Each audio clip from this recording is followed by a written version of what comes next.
आप लोगों के लिए हम चौथा साइंस का टेस्ट लाए हैं, तो वीडियो में बने रहिए। बहुत अच्छा क्वेश्चन है, इसको लगाइए, देखिए आपको पता चलेगा कि कैसा क्वेश्चन है। तो पहला क्वेश्चन है, एवोगाड्रो संख्या का मान है 6.023 गुना 10⁻23। दूरी मापने की सबसे बड़ी इकाई है तो पारसेक है। एक प्रकाश वर्ष है 9.46 गुना 10⁻15 मीटर। 1 लीटर कितना गैलन के बराबर होता है? 0.2642। और एक फर्मी में कितना मीटर होता है? तो 10⁻10 मीटर होता है। और लॉगरिथम के आविष्कारक हैं तो जॉन नेपियर हैं। क्वांट सिद्धांत के प्रतिपादक हैं तो मैक्स प्लांक हैं। वायुमंडल की आर्द्रता मापने वाला यंत्र है हाइग्रोमीटर है। एक एंगस्ट्रॉन मात्रक बराबर होता है 10⁻10 मीटर। और 10 नंबर क्वेश्चन है कि पृथ्वी के उपग्रह का कक्षीय वेग निर्भर करता है कक्षा की त्रिज्या पर।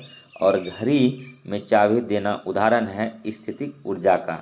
तो नेक्स्ट 12 नंबर क्वेश्चन है, यदि किसी पिंड के संवेग 50% बढ़ा दिया जाए तो गतिज ऊर्जा का मान 125% बढ़ जाएगा। अनुदैर्ध्य तरंग उत्पन्न हो सकती है तो सभी माध्यम में किस माध्यम में अनुप्रस्थ तरंग उत्पन्न नहीं हो सकती है?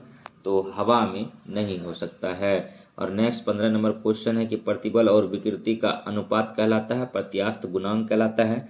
पनडुब्बी आधारित है तो आर्किमिडीज के सिद्धांत पर। और 17 नंबर क्वेश्चन है, समुद्र में तैरता नदी की अपेक्षा आसमान है क्योंकि समुद्र के पानी का घनत्व नदी के पानी से अधिक होता है। और नेक्स्ट 18 नंबर क्वेश्चन है कि तरंग अपसर्ब कहीं जाती है जब उसकी आवृत्ति 20 हर्ट्ज से कम हो। तो 20 हर्ट्ज से जब कम होगा तो अपस्रव्य तरंगे कही जाएगी। और 19 नंबर क्वेश्चन देखिए, यदि तरंग की लंबाई का मान आधा कर दिया जाए तो ध्वनि का वेग आधा हो जाएगा। और ध्वनि तरंगे हैं तो अनुदैर्ध्य तरंगे हैं। ठीक है, तो पूछा जाता है कि ध्वनि तरंगे कैसी तरंगे हैं?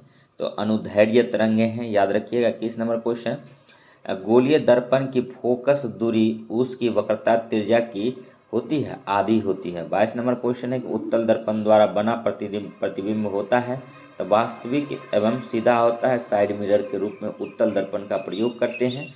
और नेक्स्ट है 23 नंबर क्वेश्चन, प्रकाश तरंग उदाहरण है विद्युत चुंबकीय तरंग का उदाहरण है।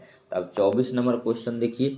24 नंबर क्वेश्चन है कि फोटोग्राफी के कैमरे का अभिदृश्य लेंस होता है तो उत्तल लेंस होता है।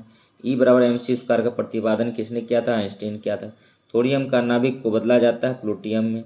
और फ्यूज के पदार्थ का होना चाहिए निम्न गलनांक होना चाहिए। और निम्न विद्युत चुंबकीय तरंगों में से किसकी आवृत्ति अधिकतम होती है? तो गामा किरण की होती है। ऊर्जा का क्षय कम होता है दृष्ट धारा में। ट्रांसफार्मर किस सिद्धांत पर कार्य करता है? चुंबकीय प्रेरण पर करता है। घरेलू प्रकाश के लिए प्रयुक्त लैंप किस क्रम में जोड़े जाते हैं? तो समांतर क्रम में जोड़े जाते हैं। और 32 नंबर क्वेश्चन है कि ऊष्मा किस प्रक्रिया से सर्वाधिक तीव्र गति से स्थानांतरित होती है? तो विकिरण माध्यम से होता है।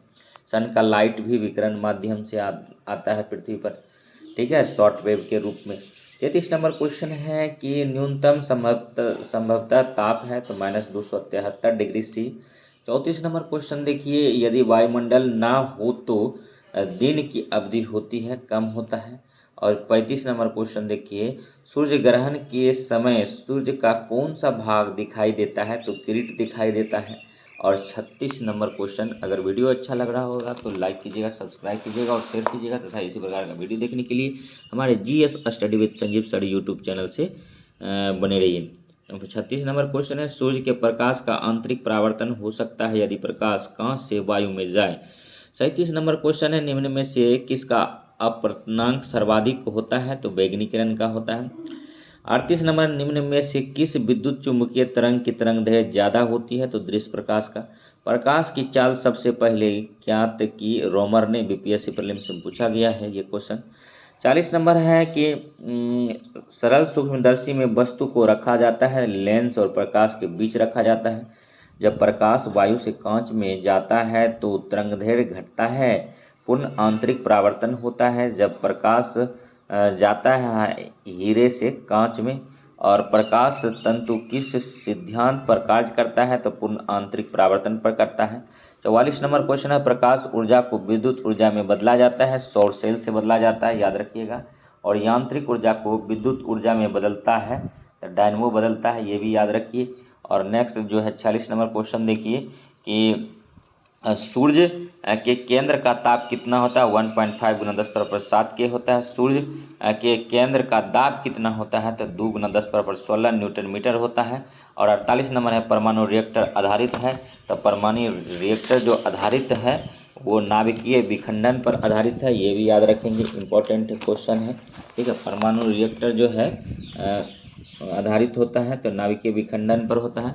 अब देखिए, एक होता है परमाणु बम, आधारित होता है अनियंत्रित नाभिकीय विखंडन पर। तो परमाणु बम जो है नाभिकीय विखंडन पर होता है। हाइड्रोजन बम नाभिकीय संलयन पर आधारित होता है। ठीक है, और हाइड्रोजन है हमेशा हीलियम में कन्वर्ट होते रहता है सन पर। ठीक है, उसके बाद देखिए सिलिकॉन तथा जर्मेनियम अर्धचालक होते हैं चतुर्थ संयोजी में।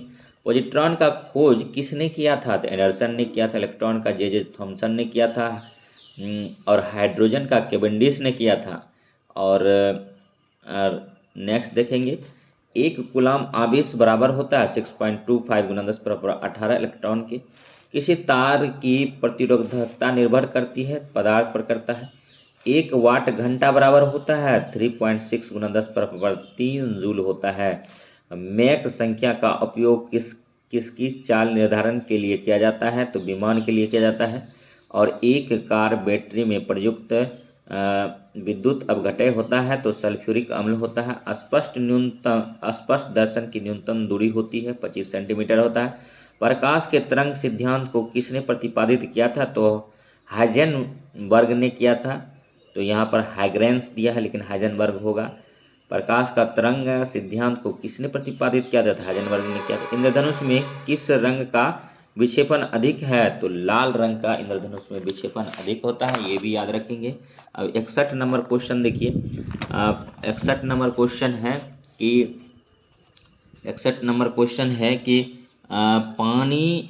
पानी के ऊपर तेल परत का चमकना उदाहरण है व्यक्तिकरण का। धूप के चश्मे का पावर होता है 0 डायोप्टर होता है। वायुमंडल में प्रकाश के विसरण का कारण है धूलकण है, अति महत्वपूर्ण क्वेश्चन है। और 64 नंबर है, प्रकाश तंतु किस सिद्धांत पर कार्य करता है, तो पूर्ण परावर्तन पर करता है। प्रकाश की गति किसके बीच से जाते हुए न्यूनतम होगी, तो कांच। ठीक है, प्रकाश की गति किसके बीच से जाते हुए न्यूनतम होगी, सबसे ज़्यादा जो है मतलब कांच में ही कम होता है। ठीक है, उसके बाद देखिए 66 नंबर क्वेश्चन है कि सूर्य की ऊष्मा जो है ऊष्मा पृथ्वी पर कैसी पहुंचती है, तो विकिरण द्वारा पहुंचती है। और रेफ्रिजरेटर में थर्मोस्टेट का कार्य क्या है, एक समान ताप को बनाए रखना है। और 68 नंबर क्वेश्चन है कि शुद्ध जल का क्वथनांक फ़ारेनहाइट स्केल पर क्या होगा, तो 212 डिग्री होता है। केल्विन तापमापी में बर्फ का गलनांक होता है 273 केल्विन होता है। ध्वनि का वेग सबसे ज़्यादा होता है इस्पात में होता है, ठोस में होता है। ठीक है, उसके बाद फिर ध्वनि का वेग सर्वाधिक होता है ठोस में होता है। और ध्वनि का प्रभाव कान में कितने समय तक रहता है, 1/10 सेकेंड रहता है। वीडियो अगर कैसा लगा कमेंट कीजिए, लाइक कीजिए, शेयर कीजिए। तो मिलते हैं नेक्स्ट वीडियो में 5वां टेस्ट लेकर के। तो तब तक के लिए धन्यवाद। ये साइंस का टेस्ट चल रहा है। Thank you.